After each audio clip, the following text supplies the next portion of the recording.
Étudions maintenant un autre effet du froid sur notre organisme, l'engourdissement des doigts et des orteils. Une sensation qu'Élodie connaît bien. Elle a aujourd'hui rendez-vous avec Philippe Blanchemaison, phlébologue. On va vérifier la qualité des artères et des veines, de la circulation, à la fois sur les gros vaisseaux et sur les petits vaisseaux. Donc on va commencer sur les artères et les veines qui sont au niveau du poignet, donc les grosses artères et les grosses veines. Vous voyez, donc ici c'est un échodoppler. Donc vous avez ici l'artère radiale au niveau du poignet et la veine radiale à côté. Et vous avez ici les débits sanguins. Donc vous voyez que le débit est parfaitement correct. Vous avez un très bon débit dans les artères du poignet et du bras. Pour bien comprendre, il faut rappeler que l'homme est un animal à sang chaud. Son sang, maintenu à une température d'environ 37 degrés, circule dans le corps via les veines et les artères. La chaleur est donc uniforme dans tout notre organisme. A l'inverse, vous allez voir qu'à la surface de la peau, la température n'est pas la même partout. Avec ce thermomètre à infrarouge, on va vérifier la température du corps. Donc on va d'abord la mesurer au niveau central, près du cœur. Et ici, donc, on a une température de 37,2 près du cœur. On va maintenant regarder au niveau des doigts.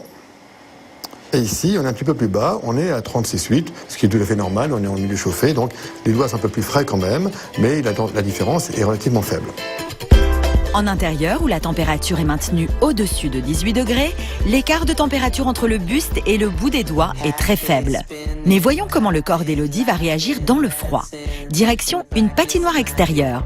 Ce jour-là, il fait à peine 0 degré. Au niveau du buste, Élodie a perdu 8 dixièmes. Elle affiche 36 degrés 4. Sur ses doigts, c'est pire. Sa température est passée de 36,8 à 35 degrés 7. Pourquoi ?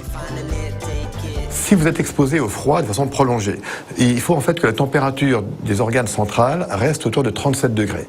Si le corps s'aperçoit qu'il y a un risque, qu'il n'y a plus assez d'énergie pour maintenir cette température de 37 degrés, il y a une espèce de roue de secours, un système de secours qui est dans notre corps, qui consiste à diminuer les débits dans les doigts et dans les pieds, et également dans les extrémités que sont le nez et les oreilles. On va voir tout ça qui va devenir froid parce que ces vaisseaux vont se réduire leur diamètre. On appelle ça une vasoconstriction, ça réduit le diamètre. Ce qui fait qu'il y a moins de sang, donc moins de chaleur. En clair, l'organisme rapatrie le sang des extrémités vers le centre du corps, afin d'assurer un flux constant autour des organes vitaux, comme le cœur ou le cerveau, et les maintenir à la température de 37 degrés. Et c'est ce qui explique l'engourdissement des extrémités. Mais saviez-vous que nous ne sommes pas tous égaux face au froid ? On observe par exemple une différence entre les hommes et les femmes. C'est tout simplement une question d'hormones.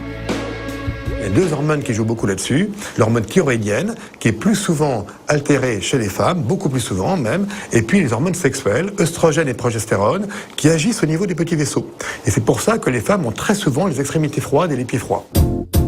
Pour nous réchauffer, nous avons tous le premier réflexe de couvrir ses extrémités sensibles. Qu'en pense notre phlébologue ? Avant même de mettre des gants et des moufles, c'est important aussi, mais il faut d'abord réchauffer la température centrale du corps. Donc c'est le déclenchement, c'est la chute en fait de température centrale qui va déclencher les phénomènes de mains froides ou de fourmillement dans les doigts. Pour vous protéger du froid, c'est donc le buste qu'il faut couvrir en priorité. Superposer les couches sur cette partie de votre corps vous aidera à réchauffer le reste de votre organisme. E=M6, d'autres révélations sur les maladies de l'hiver et comment leur échapper dans quelques instants. Restez avec nous, à tout de suite. Infusion de thym pour la toux, grog au miel pour les maux de gorge. Nous appliquons tous des remèdes de grand-mère pour nous soigner.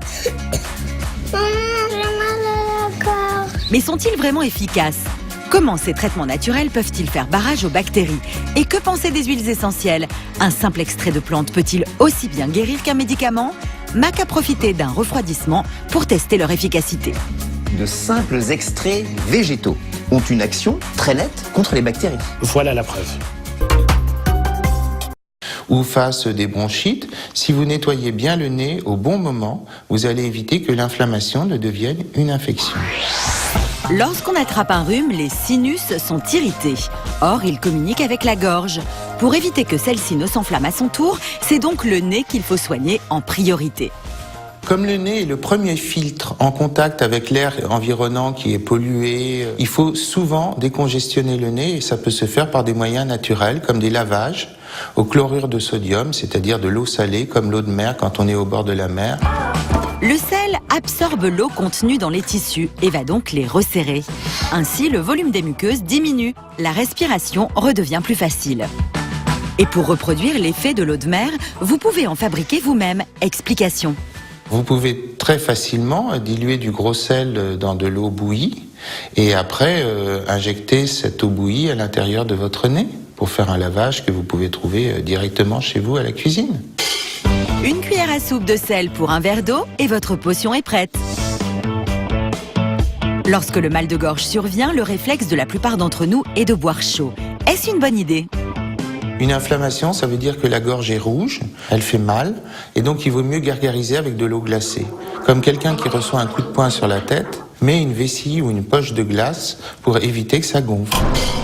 Mais alors, que faire pour soulager la douleur ? Les gargarismes à l'eau glacée auxquels on mélange une cuillère de bicarbonate de soude, c'est parfait parce que ça désinfecte et ça empêche que l'inflammation ne devienne plus importante. Et l'on peut même compléter le traitement avec un aliment aux propriétés extraordinaires. Il existe un sirop que l'on trouve naturellement dans la nature depuis l'Antiquité qui s'appelle le miel. Le miel, c'est un adoucissant de la muqueuse au moment où elle commence à s'irriter ou elle commence à tousser. Riche en vitamines et en oligo-éléments, ce sucre entièrement naturel contient même un antiviral. Il accélère la cicatrisation des tissus, calme les irritations et les brûlures. Certaines plantes ont aussi la capacité de combattre les virus. C'est ce que nous explique Olivier Escudé, biologiste au Muséum d'Histoire Naturelle. Vous avez dans le thym des molécules qui vont être des molécules dites antivirales, c'est-à-dire qu'elles vont détruire les virus qui sont responsables de la grippe et de toutes les autres petites maladies qui sont très proches de la grippe, comme le rhume par exemple. Et qu'apporte un simple jus de citron ajouté à l'infusion. Un jus de citron va renforcer l'activité antivirale du thym et en plus amener à l'organisme de la vitamine C. Il existe aussi dans la nature un redoutable chasseur de bactéries qui a notamment fait ses preuves sur la gastro-entérite.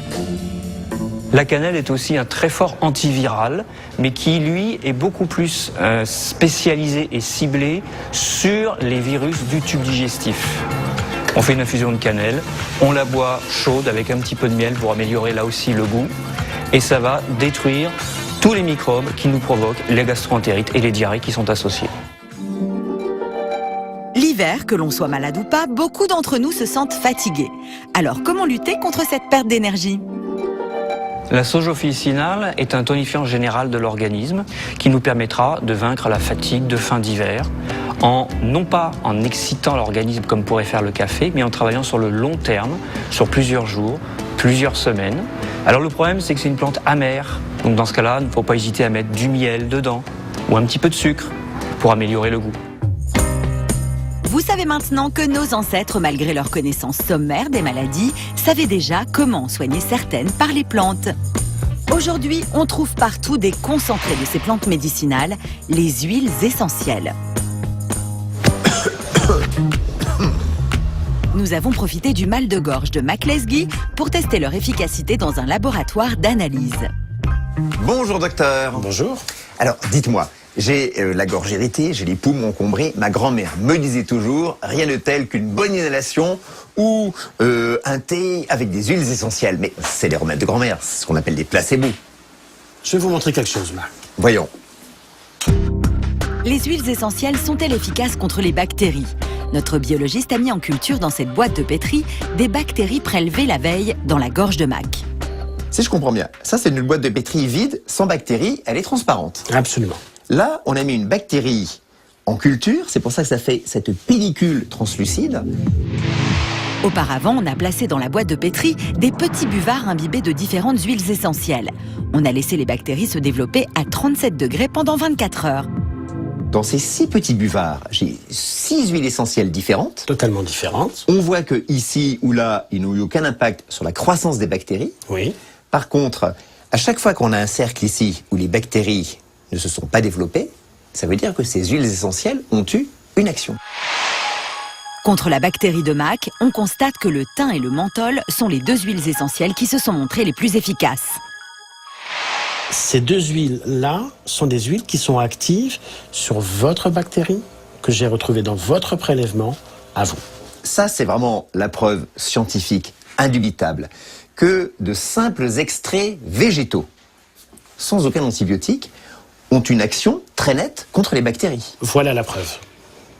On a même de temps en temps des hôpitaux qui nous envoient pour des patients qui ont des bronchopneumatiques très chroniques, pour lesquels on ne veut pas donner d'antibiotiques en permanence parce que ça va créer des résistances. Ben là, c'est une aide en parallèle avec les antibiotiques. Une fois cette analyse, l'aromatogramme réalisé, on peut affirmer que les huiles essentielles sont d'excellents remèdes partout où elles peuvent accéder aux bactéries, comme lors d'infections des muqueuses du nez ou de la gorge. Elles peuvent même, dans certains cas précis, éviter la prise d'antibiotiques, qui, eux, sont irremplaçables pour lutter contre certaines infections plus invasives à l'intérieur du corps. Alors, quelles sont les huiles essentielles à toujours avoir dans son placard? Les huiles essentielles de thym, souvent, du citron, du menthol, de l'eucalyptus, sont souvent les plus actives. Vous savez maintenant pourquoi les plantes restent encore aujourd'hui nos alliés contre les maladies de l'hiver. Donc quand ma grand-mère disait la première chose à faire quand tu es malade, tu as mal à la gorge, c'est de prendre un bon thé avec du miel de thym, elle avait raison. C'était la sagesse. Bon bah je vois ce qu'il me reste à faire. Merci beaucoup docteur. Merci Mac. Au revoir. Et maintenant que vous en savez plus sur les maladies de l'hiver et comment leur échapper, écoutez bien cette question qui peut vous rapporter peut-être la somme de 3 000 €. La grippe est provoquée, réponse 1, par un virus, ou alors, réponse 2, par une bactérie. Pour jouer 2 solutions, par SMS, vous envoyez 1 ou 2 au 74 600. Par téléphone, vous appelez le 36 26. Attention, vous n'avez que quelques minutes pour jouer. Bonne chance. E égale M6, c'est fini. Je vous dis évidemment à la semaine prochaine. Passez une très bonne soirée sur M6. Au revoir.